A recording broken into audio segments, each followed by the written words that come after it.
The Battle of Leuctra in 370 BCE shattered Spartan power over Messenia. In a single bloody afternoon, the Thebans trounced the seemingly invincible Spartan army, dealing a blow that was as symbolic as it was tactical.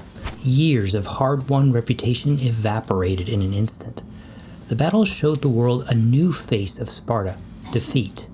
The decline of Spartan hegemony and the shift in the balance of power within ancient Greece had far-reaching consequences. One important one was the establishment of an entire civilization for the enslaved population who worked the fields in Sparta, the Helots. They were granted a city and a community of their own. This act of ethnogenesis was shocking and controversial. In 369, a new city, Messene, was constructed on the ruins atop Mount Ithome, and people who had just days earlier been in bondage were invited to return to their new home. The mysteries at Andania, located in the Carnassian Grove, emerged from this revolution. No one knows for sure if they were either re-established or created out of thin air. The grove contained the spring of the pure goddess, Hagna, and the mysteries were believed to hold the most important elements of the ancient Messenian tradition, a tradition that was kept alive for hundreds of years underground and in secret in Sparta. Throughout the centuries of their enslavement, the Helots passed down to their children the story that the first queen of her people, Messene, was taught the secret rituals of Kaukan, who was named after an ancient group of people who lived in the area before the Messenians even got there. Aristomenes, the legendary hero of the Messenians, had buried a tin scroll with the laws of the mysteries inscribed on it. On the refounded Mount Ithome, the scroll was now rediscovered and its contents were put into practice. In 1858, an inscription regarding the initial celebration or restoration of this festival was discovered divided into two pieces and incorporated into the doorway of the church in Constantini, Messenia. The inscription, which is probably part of a larger original text, gives detailed instructions about the organization of the Andanian festival, including oath-taking, the order of the procession, the provision of camping facilities for the onlookers, the financing and provision of sacrificial victims, and other important practicalities. Of course, unfortunately, it doesn't say anything about what actually happens during these secret ceremonies. We are told that a hierophant named Mnasistratus recorded forever this rearrangement of the cult, a rearrangement approved by the oracle at Delphi, the god Apollo. The hierophant, following up on the god's orders, gives up the secret books that have been in his genos, his family, for generations, and he lets the entire Andanian community, the polis at large, take control of the mysteries.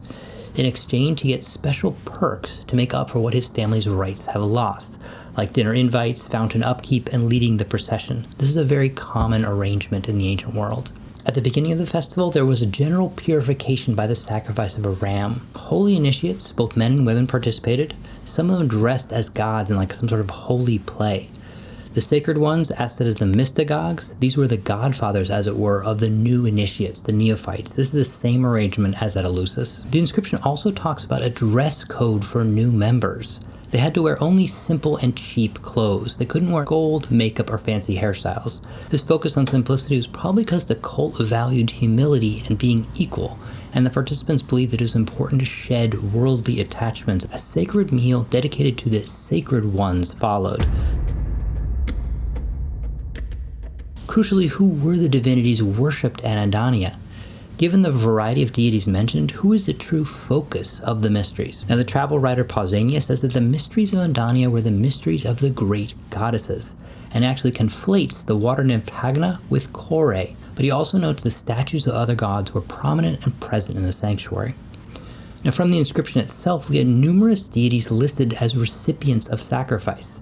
Hagna, the Holy One, the great gods, Hermes, Apollo Carneus, a local Apollo, and Demeter. Now, the great gods are the divinities for whom, in the inscription, the mysteries are celebrated. So an obvious question is, who are they exactly? What are their names? There's strong evidence linking the mysteries to Demeter and Kore, the mother-daughter pair, of course famous for their association with Eleusis. Also, the association with Demeter, the goddess of agriculture and fertility, is particularly significant as it connects the mysteries to the cycle of the seasons and the renewal of life, again like Eleusis.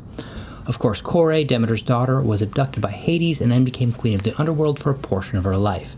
This adds another layer of symbolism, potentially representing the themes of birth and death, again like Eleusis. The megaloi theoi of Andania have been connected to the cults of the great gods elsewhere, most notably the mysteries of Samothrace and the shadowy Kabirioi of Thebes in particular. We hear again from Pausanias that a certain Methapus, who is said to have established the cult of the Kabirioi at Thebes, was also involved in the early history of the Andanian mysteries in Messenia. Castor and Polydeuces, the Dioscoroi, because they are often associated or identified with the Kabirioi, have also been put forth as a possibility, and they are present in the inscription. This association is fairly convincing because the things like the hats worn by the Dioscoroi are similar to the white hats described in the festival at Andania. The hats themselves are called piloi, and they were worn by the holy men and women at the mysteries.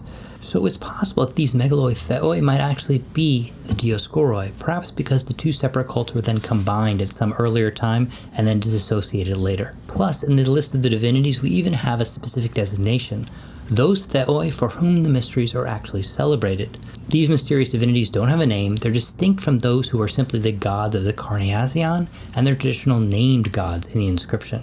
The mysteries of Andania provide a valuable window into the practicalities of Greek myth, the diversity and dynamism of ancient Greek religion. The rite itself, because of its association with Messenia, there's evidence for secrecy, purification rituals, and potential dramatic performances, and all these suggest a focus on spiritual transformation and a connection to the cycles of life and death. The mysterious celebrations are orchestrated by the Messenians, a people with an ancient but troubled history of secrets maintained for centuries under the extreme duress of Spartan slavery. Of course, a subtext to these mysteries seems to be sort of a tribal warrior society operating almost behind the scenes like a secret society within the bounds of the Spartan bondage. Okay, we're gonna have to stop it here for right now. Thank you very much for watching this video. If you did enjoy the video, please do like and subscribe. It would really help out the channel very much. I'll see you in the next one. Thank you.